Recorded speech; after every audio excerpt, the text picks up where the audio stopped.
Everybody see that yet? Yes. All right. Well, again, thanks for taking some time for us here tonight. The intent of what we're going to do here is just another opportunity to provide some information about this project. We'll have a kind of a schedule as to kind of how things will proceed from here, but the intent of this is to be a little bit more of an informal setting.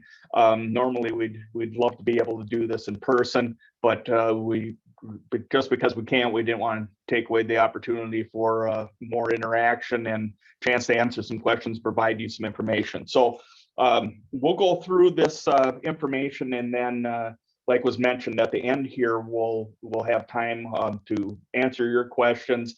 There's the hand raising function on Zoom. If you have some input that you want to give, please feel free to use that, and we'll try to keep an eye on that and give you the opportunity to get on and provide some comments. There's also the question and answer feature in Zoom that you can use for typing some things too, that we'll try to keep an eye on as we go here. So to start with, just from a background standpoint, the City Council earlier this fall had authorized the preparation of a feasibility study for this project, and it was to analyze the reconstruction of Drake Street, Gladview Lane, Perkins Lane, and Bradford Street. And as part of that feasibility study, all of the infrastructure within the project area was evaluated. And what the report does, or what the intent was to provide a description of the proposed improvements, have an itemized cost estimate for the proposed work, and a cost apportionment as to how the cost would get divvied up between the city and the accessible portion of the project, and then also provide a preliminary assessment rule. So this is just graphically just showing you the project area that was described there. Again, Perkins Lane, Bradford, Gladview, and Drake. So the proposed improvements in this area are similar to the work that was done a couple of years ago on Howard, Independence in the same area. And this is for the reconstruction of those streets that I mentioned. The intent is to add curb and gutter in this area, along with storm sewer. There'd be water main that would be replaced, along with services out to the right-of-way line or the property line. Sanitary sewer would also be replaced as part of the project, again, replacing the sewer services to the property line. And then one thing just wanted to note, one of the intents would be is once that we have those service lines exposed out to the property line, there would be some work done during construction to evaluate the condition of those service lines going onto the private property, looking for potential I&I issues, and then potentially, if we find some issues, working with the property owners to make some corrections to the service line. And as we discover those, or if you have questions about that, we can kind of address that on an individual basis. This is just a graphical graphic showing the water main in the project area. Again, you can see it runs through the project area, services to all the properties. Likewise, the sanitary sewer, a little bit of a different layout. Some of this flows down to Independence. Some of it flows out to Baker Park Road. But again, all this would be replaced as part of the project, along with those service lines to the property. From a financing standpoint, our cost estimate for the project is about $2.2 million. Of that, the city's contribution would be $1.4 million, and the accessible portion is about $800,000. This is just showing the assessment area. Again, the properties that are within the project area here. From an assessment policy standpoint, the feasibility study lays out assessing the portion of the cost consistent with the city's code and also what has been done on past projects. And that is that 35% of the project cost would be assessed on a unit basis to the benefiting properties. I did want to note that there are some corner lots that have some different things going on here. Corner lots that have been previously assessed for streets within the last 10 years would not be assessed for streets and storm sewer as part of this project. And there are a couple of lots where that applies to. And then also wanted to note that only properties receiving new utility services will be assessed for utilities. Again, there's 1 or 2 lots that don't receive their utilities from within the project area that wouldn't have those assessments. And then likewise, there's some properties, these corner lots that potentially wouldn't have a street assessment, but would still be assessed for utilities because their utility services being replaced as part of this project, not the last one. So the accessible portion of the project, the way this breaks up is the street and the storm sewer is about $468,000 is the portion of the project related to street and storm. That equates to $12,200 a unit approximately. The water main and the water services, a little over $200,000 associated with that work, which equates to about $5,300 per unit. And then the sewer service, a little over $112,000, and that equates to $3,000 per unit. So from the conclusion of the feasibility study was ultimately that from an engineering standpoint, the proposed improvements are feasible, cost effective, and necessary to maintain the city's infrastructure. So moving forward here, where we're at is we've moved past the 25th. That was when the feasibility study was originally presented to the city council. They've now accepted the report and ordered an improvement hearing, which is scheduled for February 22nd, so next Monday, and you should have all received notice of that public hearing. Tonight, again, we're having the open house opportunity for a little bit more of an informal discussion about the project, answer questions. Hopefully, if you have some information regarding the project area, drainage concerns, things like that, that we'll have an opportunity to talk about those or know that you'd be welcome to follow up after this so that we're sure that we understand everything that's going on in the project area. 22nd, we'll have the improvement hearing where you'll have a chance to address the council and make comments for the public record. As we're scheduled right now, we would be putting plans and specifications together, assuming the council chooses to move forward with the project on the 22nd. It would order the improvements, and we're looking at a bid opening. The original schedule is April 14th, awarding the project on April 26th. We are trying to accelerate that project, get things moving a little bit quicker. Hopefully we can move up that bid date and the award, but then with that's the original schedule that we started with. Construction would be scheduled to start this summer, and then ultimately there would be a final assessment hearing where the council would consider all the costs associated with the project and ultimately set the final assessments for the project. I should note that the city is also working with a firm that is doing a more detailed analysis of the value of the improvements related to the properties within the project area to provide the council with some additional information just to ensure that ultimately the final assessment amount is appropriate for the value that's been added to the properties. So where we're at, again, if you haven't seen it already, there is additional information that's on the city's website. That's www.mapleplain.com. It's under Government Departments Engineering. If you can find that, there is a link there for the 2021 Street Utility Improvement Project. That has all of the presentations that we're giving will be found in that location, as well as the feasibility report that I gave an overview of here tonight. And then want to make sure that all of you know that here on the screen and at that location on the website is also my contact information. So please feel free to follow up with me after this meeting or anytime if you have specific questions about the project. If you have specific concerns, things that you think that we should know about, be happy to come out, meet with you on the site, take a look at any of those specific concerns. But where we're at right now is we want to make sure that we're getting as much information from you as anything that if we're going to be out there making significant improvements like this, we want to have the opportunity to know as much about the project area and the things you experience on a daily basis so that the best we can that we can be addressing those issues and concerns. So with that, I think I will stop for right now and open it up to anybody, any of the council members that maybe would have some additional comments or give you the chance again to use that raise your hand button, and we'll try to answer your questions best we can.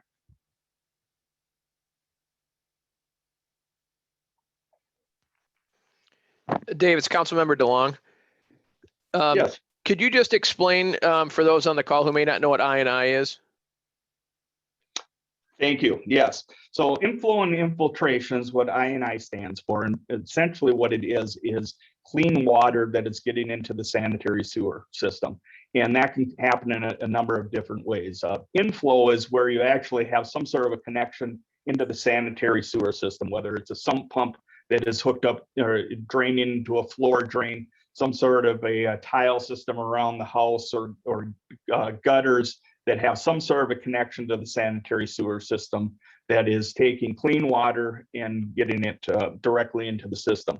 Infiltration is more groundwater that is able to kind of leak into the system. So it's joints in the pipes where water might be able to get in, cracked pipe. Sometimes you'll see when pipes get a little bit older, roots will start getting in there, just creating some openings. So during wet conditions, springtime is a significant time where you'll see infiltration issues, areas where there's a high water table where that clean water is getting into the system.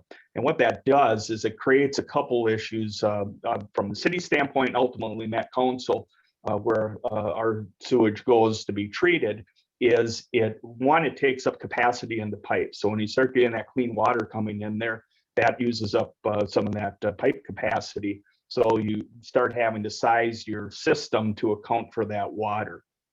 And that's the pipe sizes, pump sizes, and lift stations, things like that.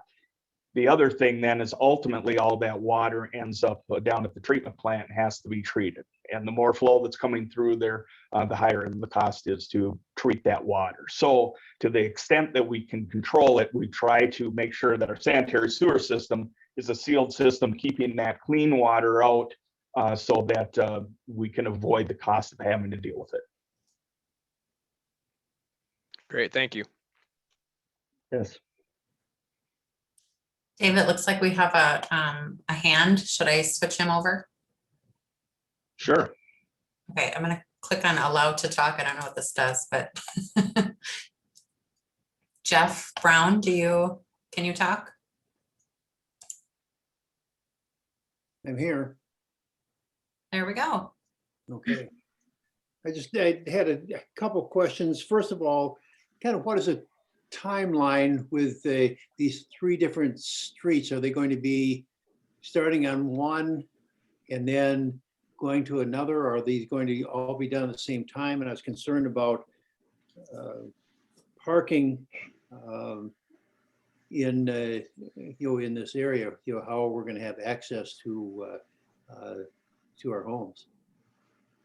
Sure. And so the size of this project area, we'd anticipate that they're going to move through it more or less kind of doing it all at one time. I mean, they're going to move through systematically, replace the sanitary sewer, replace the water main, move up to the storm sewer, and then ultimately street, curb, and gutter.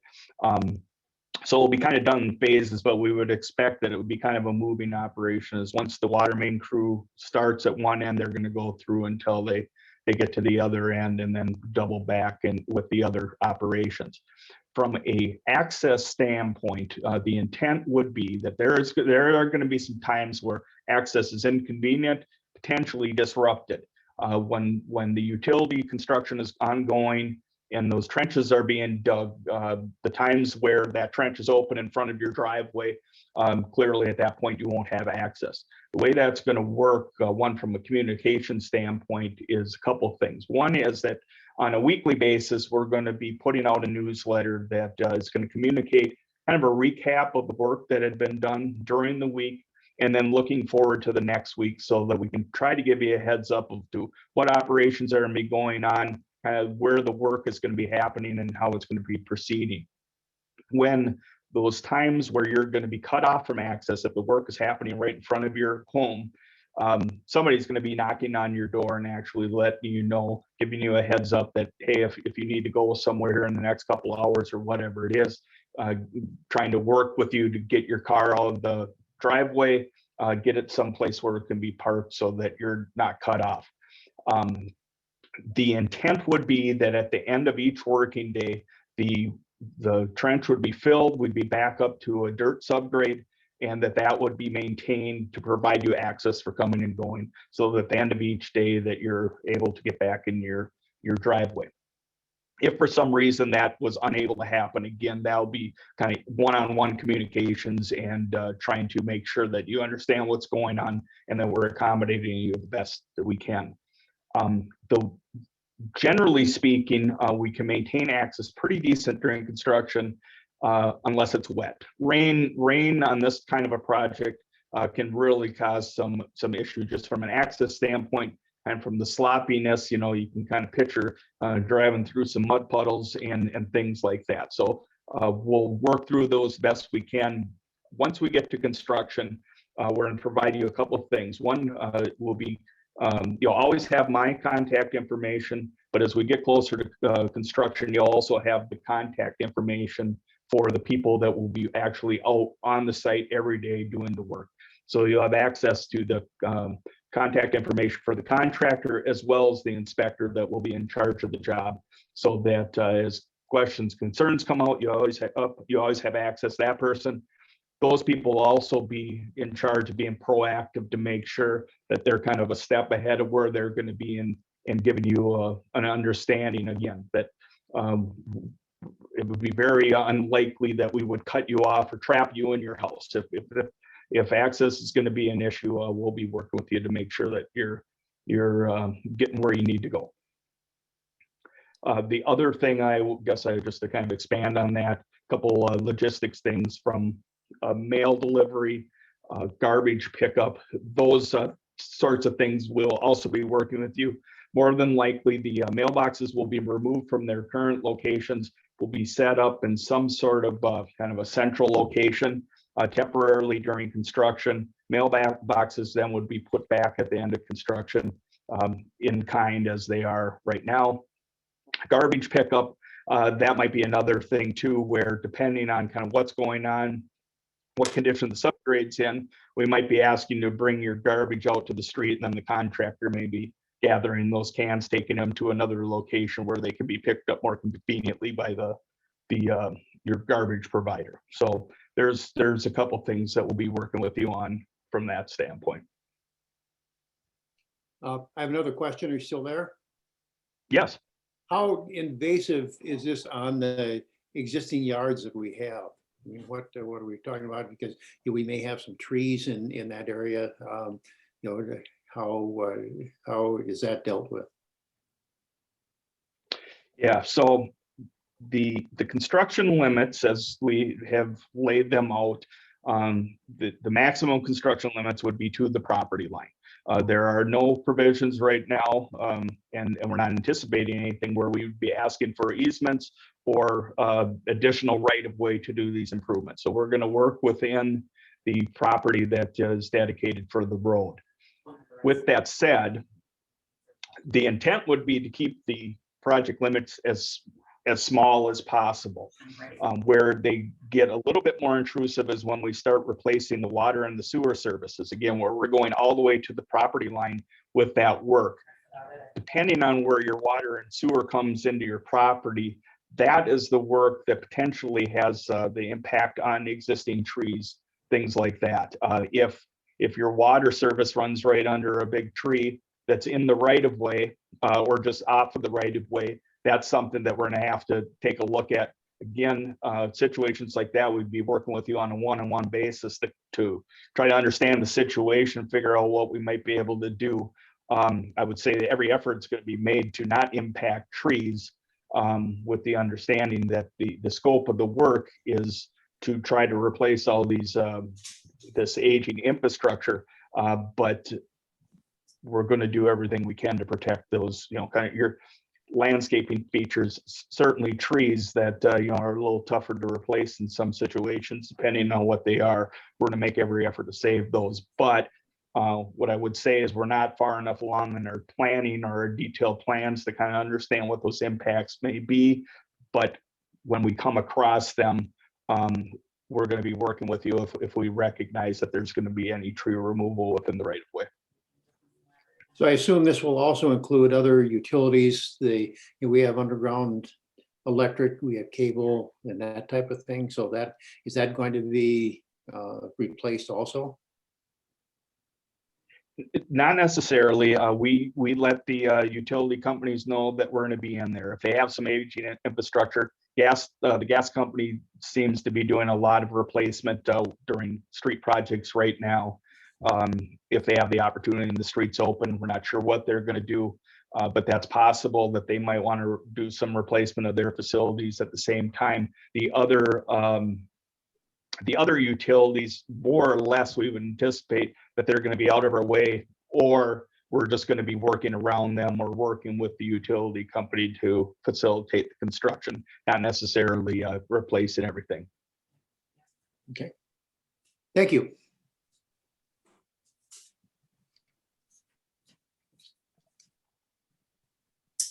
You know what? John. Functioning in that meeting, and I need to get back there. Can I put you on hold for a second?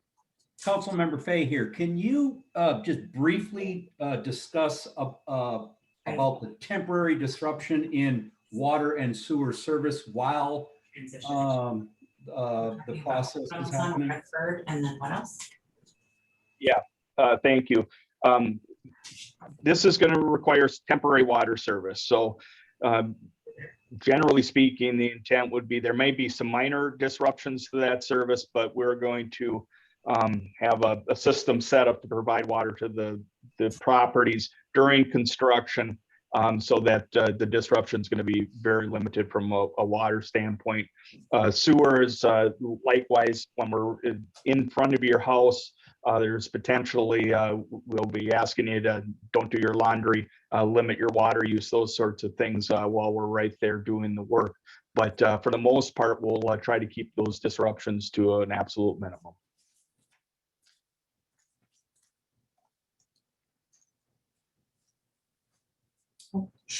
And and to that point, and these are all really good questions. Just again, kind of along this process, what we're trying to do is give you as many opportunities, one, to get information and ask questions and understand what we're up to.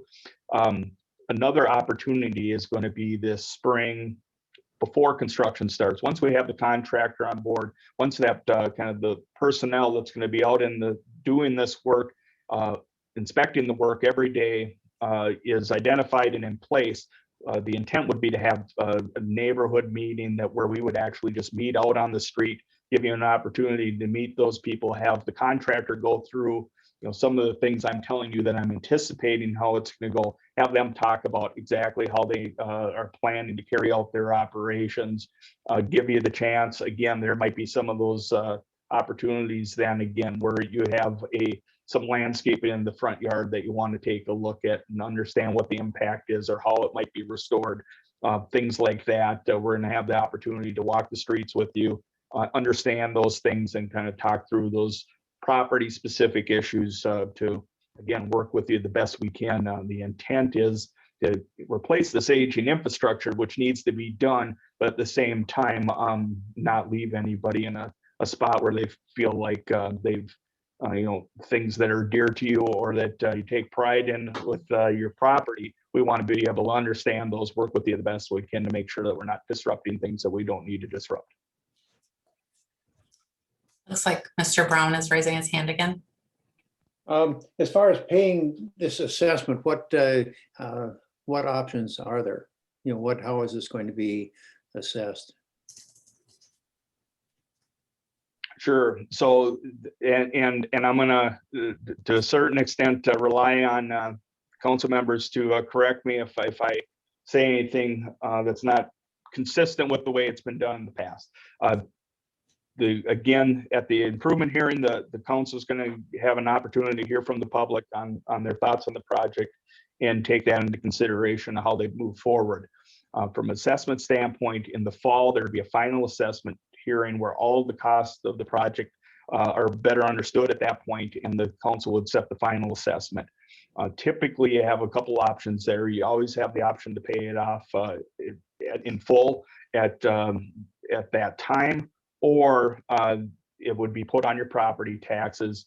Typically, I believe it's been a 10-year period that the assessment has been put on your taxes. And so over a course of 10 years, you would pay that off as part of your property taxes, and with interest, of course, and that's how that would work. And again, I'll defer to the council if the process has been different on past projects that I haven't been involved with.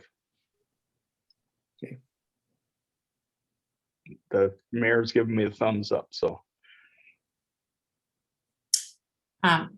Dave, Yes. I apologize. I stepped out to grab a phone call. There's a gentleman that was having a hard time getting in and I forgot to unmute, so I hope I wasn't totally disruptive. I pushed the wrong button, actually. Anyways, he was wondering if you are doing storm sewer on Bradford. Can you go back to your map? Yep.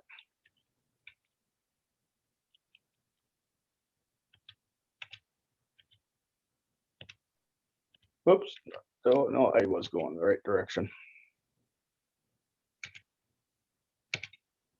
Okay, there. This project area map shows that we're coming up Perkins, and that right now what this shows is that we just have some drainage down at Drake and Baker Park Road.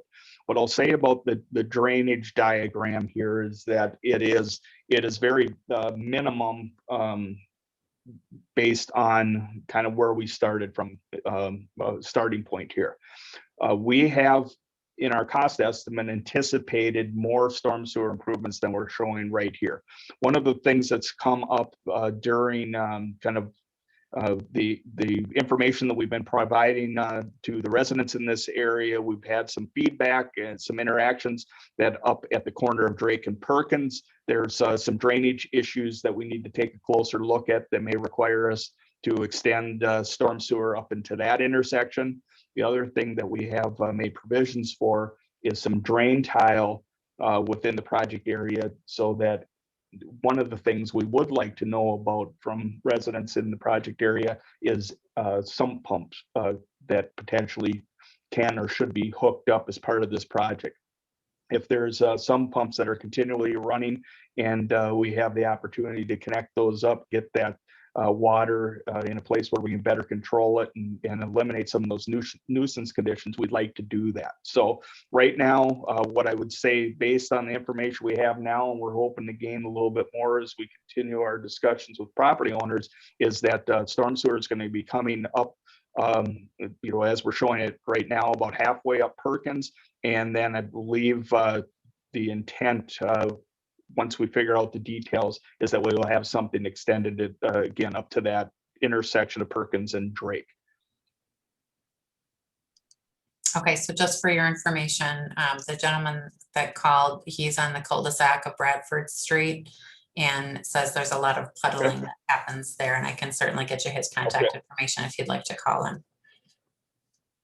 Yep, that's exactly the kind of thing we're trying to understand. Now, what I would say from a storm sewer standpoint, some of these nuisance drainage issues, it doesn't necessarily mean that we have to extend infrastructure to deal with those, but if we know about them, it gives us the opportunity to potentially do some things with the grades of our street or some of the grading that we're doing as part of the project. Just make sure that we're doing a better job directing the water to a place where we can handle it and get rid of it. That flow. And then he was also wondering about parking. So I apologize if I missed that. Parking during construction, and if there would be additional protection by police, considering there's going to be a lot more cars out on the street. So. Yeah, again, from a parking standpoint, our hope would be that we're going to be getting everybody back in their driveways by the end of the day. That's not always possible.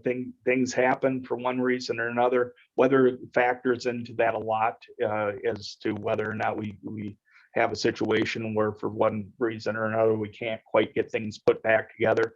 Again, we would work with those property owners on an individual basis if that was the case. But yes, in the instances where our disruption's gonna get in front of somebody's house, cut them off from their driveway. We would be working to have a place where hopefully as convenient as possible, as near as possible, where you'd be parking on the street during that time. And then again, usually it's kind of first thing in the morning, we're getting people out. By the end of the day, getting you back in. During the day, while work's going on, people that might be home during the day, that's where there'll be kind of that individual communication, knocking on doors, making sure that we don't trap anybody in their house if they're going to be coming and going, getting them to a place where they can have their car safely out of the way, but as convenient as we possibly can. The one good thing about this project area is there's a couple ways in and out. So it gives us some opportunities to manage that a little bit better compared to if it was like a long dead end or something like that that could get a little trickier. We're fortunate here where, again, with the different ways in and out, hopefully we're going to be able to manage that pretty efficiently. Now, what I do say usually when I'm talking to people about construction is, imagine how bad you think it's going to be. It's probably going to be worse. And I don't say that to scare anybody, but also want to, as I'm talking through this kind of, I don't want to give you the impression that it isn't going to be messy, isn't going to be inconvenient. We're certainly going to do our best to manage all those things, but that this type of construction is a messy, dirty thing. It kind of goes between either being muddy or dusty, and then us trying to kind of manage those two conditions depending on where we're at. I can tell you that managing the dust is a lot better for us because it means that it's dry and we're making good progress. The rain can really slow these kind of things down and start disrupting the access quite a bit more. We have David requesting to ask a question. So David, can you try talking? Can you hear me? We can. Hello? Okay. I'm on Bradford Street. And looking at the diagram, that means that there will not be a storm sewer on the Bradford cul-de-sac. The water is going to have to run out to Perkins Lane. Is that correct? Correct, as we're showing it right now. So Okay, again, that's if what there's some specific areas that you're concerned about that don't work real well right now, we'd like to know about that. Doesn't necessarily mean there'd be storm sewer extended up there, but we want to at least make sure that we're doing the things that we can to get the water to the road and ultimately convey that to where we can collect it. Okay, so basically it's going to remain the same with a proper grade. I would think that the water would not run uphill anymore, correct? Well, yes, and that's one of the advantages of to the curb and gutter that would be put in.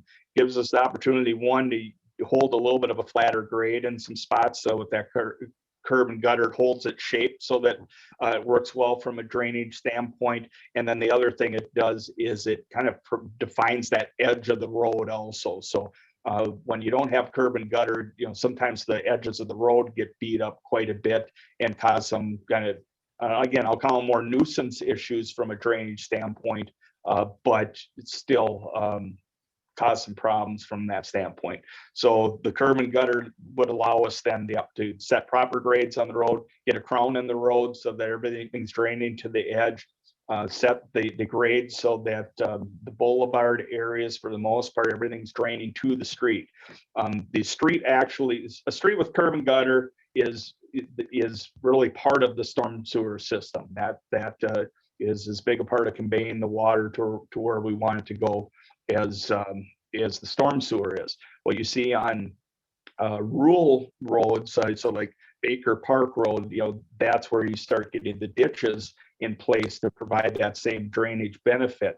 When you get into residential streets like this and things get a little bit flatter and come straight out to the street without the ditches, that's where we can start the drainage isn't working quite as efficiently as we would expect it to after we're done.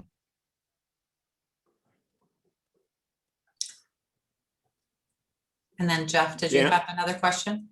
Yeah, I just was going to comment on the storm sewer, lack of storm sewer on Bradford Street, because it has been an issue with, say, at the bottom of our driveway and bottom of a number of driveways, when the water stands there. So I assume that the grade will be changed and there'll be better flow than down toward Perkins Lane. Yes, that is certainly the intent, that we're not going to, it's going to be one of two things. We're either going to feel comfortable that we have proper grades that we can convey the water, or we'd have situations where we would be potentially looking to extend some more storm sewer if we don't think we can make that happen.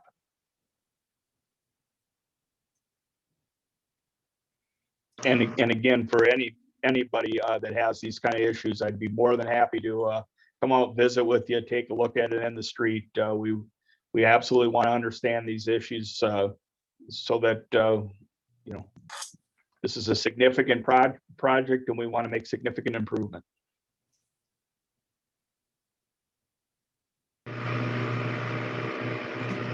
Mayor, it's your meeting. You can- I have some neighbors down in the chambers who have questions. We're in Bradford too. Okay, these neighbors live in Bradford. Our driveways, Their driveway slopes down. and whenever it rained like that, the water would come down, come down our driveway, so I had like put a berm in front of the driveway. They're gonna berm it somewhat my driveway or some sort of water flows. Okay, it sounds like that they had to dig their own berm to help the water to flow. So what is your address on Bradford? 4851. So David, would you follow up with them specifically since they've done some manual labor themselves? And what was that, 4851? Is that what you said? 4851, correct, Bradford. Thank you. Thank you. Any other questions? Okay, that's it from the chambers. You know, and kind of hearing some of the questions about Bradford and some of the concerns related to drainage, that might be one where I just try to set up a time to come out kind of at the end of the day, grab as many neighbors as I can, and again, get you to kind of show me what's happening there. We don't want to miss an opportunity to fix some issues if they exist. So I may follow up with you separately on that to try to and ask one or two neighbors to maybe reach out to a few of their other neighbors and see if we can't get a little group out there to make sure we understand it. David, did you have another question? I do. Can you explain the assessment to a certain degree? Is there any per foot frontage assessment going to be done? So on this project, no. And what I'll show you here's the assessment area for the projects. And so as we looked at the project area, there were a couple things going on as we looked at it. One is, in general, that the lots are similar size. But if you look at the shapes of the lot, we have a lot of irregular shaped lots in here. So we were kind of looking at a situation where we are either going to have to do some kind of a modified front footage method to figure out the equivalent front footage on the irregular shaped lots, or in this case, as the code allows for, we decided was the cleanest way to do it was just to do everything on a per unit basis. So we took as it's proposed right now, we took the 35% of the project that will be assessed, and everybody that is being assessed, we divided those costs up essentially equally. Now, again, there's a couple of those corner lots where they've been assessed for streets on an adjacent project that don't have a street assessment. There's a few places where they're getting a water or sewer assessment because of where their utilities come from, or not getting a water and sewer assessment. There's a couple properties down in Baker where their services come from a different location. But that was kind of the methodology and the thought process as to why we believe that it was appropriate to divvy this up on a per unit basis versus the per foot cost. Question, am I there? Was that same methodology used on Independence Street and the projects that proceeded the previous summer? I don't believe so. I believe that those were calculated on a front footage basis. Why the change in the methodology again- at this point? I know that there's some irregular lots, but it's not that difficult to measure frontage. And other cities, when it comes to corner lots, will charge for the frontage and then 1/3 of the side. This per unit whole thing kind of equalizes everything out, but the people with less frontage are subsidizing the people with a great deal of frontage. Yeah, and it's, you're right, but then again, one way or another, what we would be looking to do is to make an assessment of what the appropriate the adjusted front footage would be. Is if you look at Bradford, the cul-de-sac there, which I know, affects some of you. If you look at, I don't know how well you can see it, but the lots at the end of the assessment there, a couple of those lots are still fairly significant in size, but if you look at just the front footage there, what actually comes up to the street is pretty small. And then you'll have some locations where it's kind of the opposite, where you get that kind of reverse pie going, where you might have more frontage at the road. What I would say is that both methodologies have some pros and cons. From our standpoint, we believe that this was the cleanest way to do it, given the nature of the project area. Again, what I would say is that's the kind of feedback at the public hearing, that if you have those questions, those concerns, that's the kind of feedback that is fair and appropriate. And again, the council will take that into consideration and ultimately decide how they should deal with that comment before the final assessments are made. Again, we felt comfortable recommending that it was a per unit basis, but it's a fair and appropriate question, but right now that's the way we're moving forward. Okay, I just comment, I think it's fairly easy to measure frontage and to determine cost basis on that basis, and to allot for the corner lots. What some of the other cities have done that I have researched, where the frontage is paid and 1/3 of the side is paid. But to do this on a per unit basis basically is subsidizing people with a much larger lot, much larger frontage, and you end up basically, it's not equalization, it's over assessment on people with a smaller lot, less frontage. Yeah, and again, we looked at it from a standpoint of that these in area that these lots are pretty similar. Well, I But look at Bradford understood. Street. Comment noted. Hello? I'm sorry, what was that? Well, they may be similar and therefore they're easy to measure frontage. And so on, the methodology has changed with this assessment area based on the previous summer.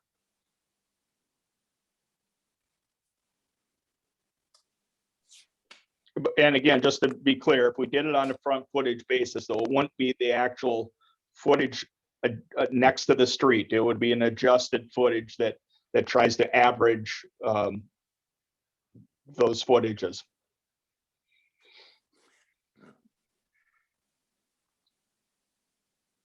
But again, I understand what you're saying. Thank you.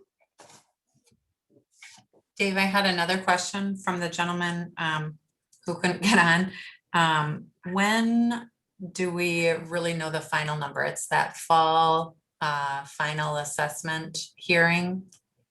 They'll get a notification letter on that hearing with their final number. Yes, so that will be at that point, that's when the final numbers will be pulled together and the council would consider the final assessment.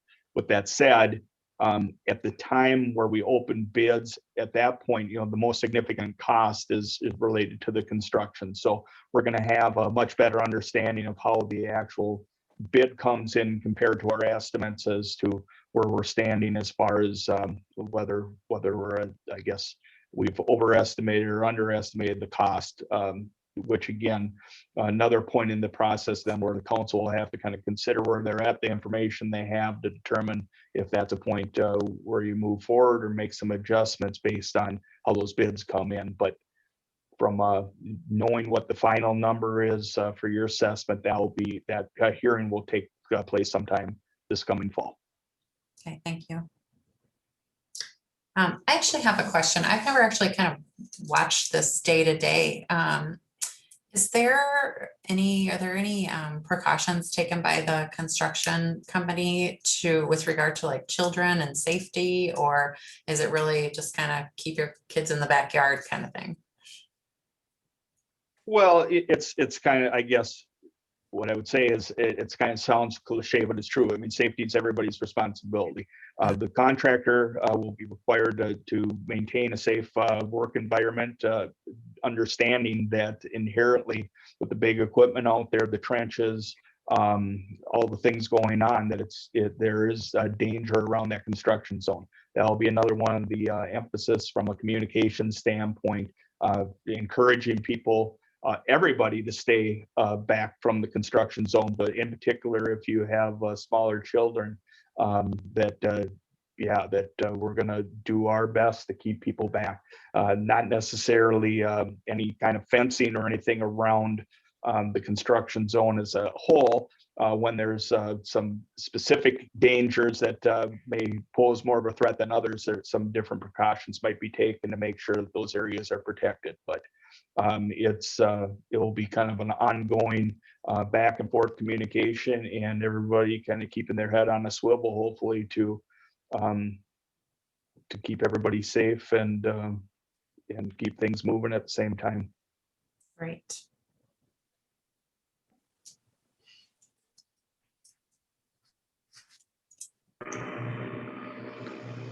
Are there other questions? Dave, is your hand still up? No, I'm fine right now. I'll lower my hand. I see Jeff has his hand up too. I don't know if that's Waiting all. for the high five. All this technology makes it so much fun. All right, I just want to make sure everyone has the opportunity to be heard and hopefully get an answer this evening. And Okay. again, I want to just make sure everybody knows, I mean, that part of the reason for this meeting is that to start this conversation, give you as much information as we have right now. As we move along, every kind of step of the way, we have a little bit more information we can share. We're a little bit smarter about the cost, a little bit smarter about how the process might go once we have a contractor on board, those sorts of things. We have tonight. We're going to have the public hearing again next Monday, which will be another opportunity to provide some feedback. In the meantime, again, feel free to reach out to me. We're hungry for any kind of knowledge of the project area that you have that we believe can be beneficial to us to make sure that design addresses the issues that are out there.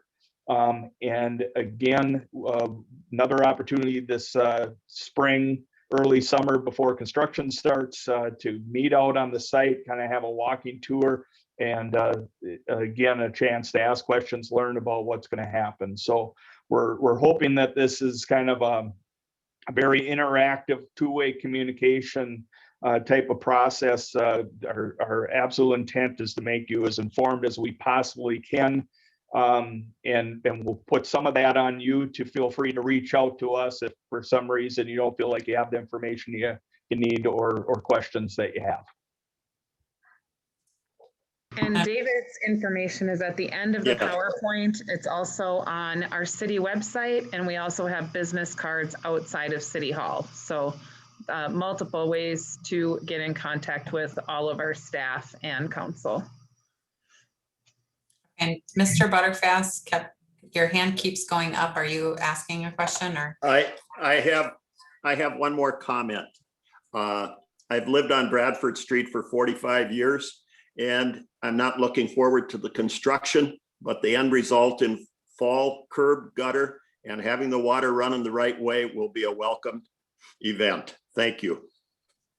And that's what we're going to focus on, is the positives. We know that it's never fun to get to where we want to get, but it will definitely be worth it in the end. guarantee that. I have one thing. Oh, I have someone else in the chambers. I just want to know when they plow, right now, they take our whole curb up in the snow. Plow better so that doesn't wreck the new curb. Okay, did you guys hear that? Just part of it. So if you could recap or Concern. summarize it. What I heard was the concern again is in Bradford and the cul-de-sac, in particular with the plowing, that they are hitting the curb Yeah, they're and taking- tearing up the actual curb, not just the grass and dirt. So is their new curb going to end up like that? No. Well, what I would say is that the new curb will be concrete, and so that is certainly more durable than the kind of that blacktop berm that has been there in the past. That definitely takes more of a beating from the plow. So I would say that it's going to be more durable than what's there. You know, plow damage, it seems like you know, you try to minimize it the best you can, especially, you know, kind of up in those boulevard areas where you might peel back a little bit of turf. That's as much about just trying to maintain, you know, good practices when we're plowing. But I would hope and expect that the new curb is going to be significantly more durable than what you have there right now.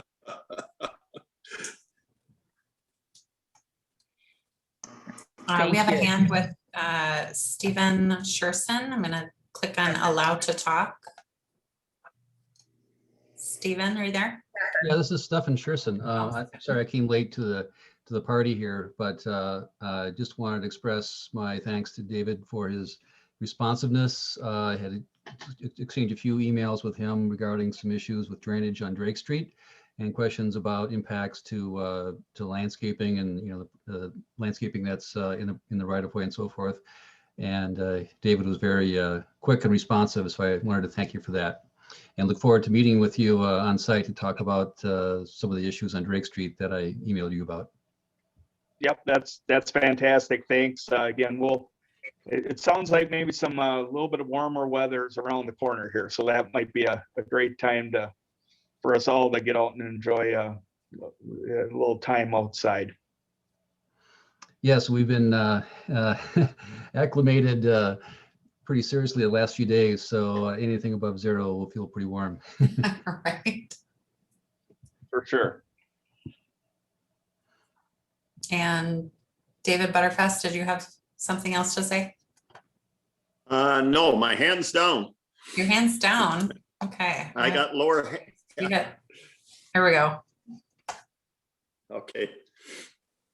Well, thank you again, everyone, for being here this evening. And then next Monday, we will have the hearing. And make sure to reach out to staff with any questions or concerns. All right. Thanks so And much. then just for the folks that are on here, just full disclosure, you're going to see a very similar presentation next Monday. But again, a chance to provide some input, and we welcome it for sure. All right. Thank you. Have a Thanks, great Stephen. night, everyone. Good night.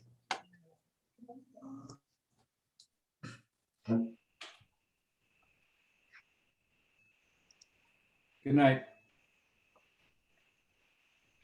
See ya.